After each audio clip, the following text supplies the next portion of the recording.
describe the performance as Tommy Emmanuel meets James Taylor with a dash of Dick Van Dyke. A great folk music promoter in New Jersey, Mike Agranoff, who's kind of a crusty old dude. He wouldn't mind me saying that because he takes pride in it. He said, "Jacob, that performance was a lot of cheap tricks and a lot of very expensive tricks." And I thought that was another good way of putting it. I think at this point, one thing that most people probably don't know about me is that I was homeschooled, never went to public school. And also I'm bad at multitasking, which people would probably be surprised to know, given what I do on stage.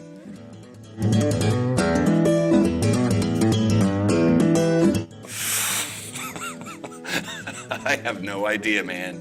Playing music is the only grown-up job I've ever had. When I was in high school, all I did was play guitar. I played in a band. We did the Wild Wing circuit. And we weren't on the road all the time, but you do 1 or 2 of those a month as a 16-year-old kid and get $125. That's a part-time job. Music is all I've ever done. I guess, oh man, Uber driver. I don't know. I have no marketable skills other than playing the guitar.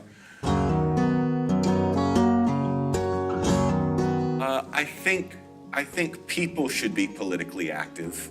I think mixing politics and arts can get a little dicey.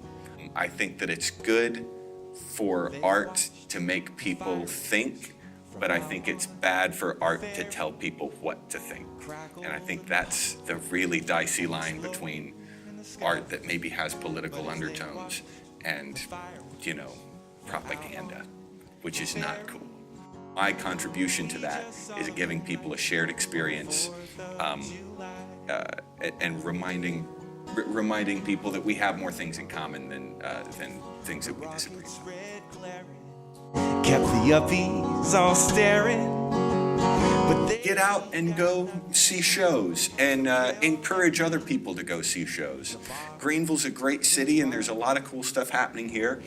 And there's a lot of great cool stuff happening in the music scene.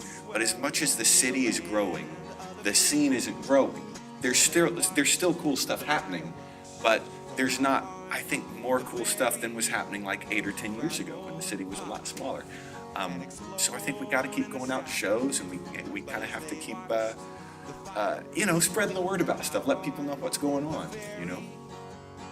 We just saw the moonlight on the 4th of July. I guess the new baby giraffe, just because it's a baby. Got to go with the baby. But if another baby gets born at that zoo, different species, that species will be my new favorite.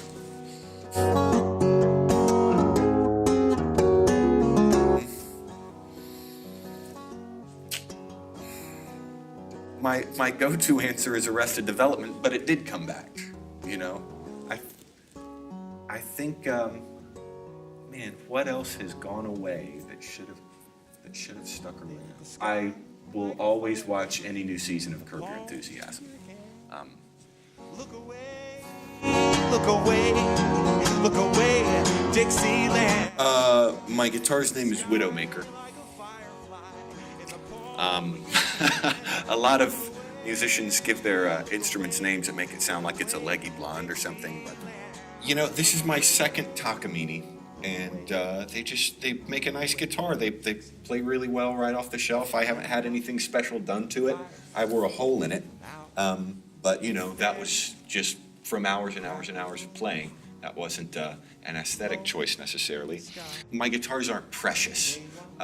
People see this because this is what I play with on stage, and obviously it's really worn. They're like, "Oh, that must be your guitar that you've had since you were 16." And this is 4 years old, this guitar. So this is my newest guitar, really. But I log a lot of hours on it.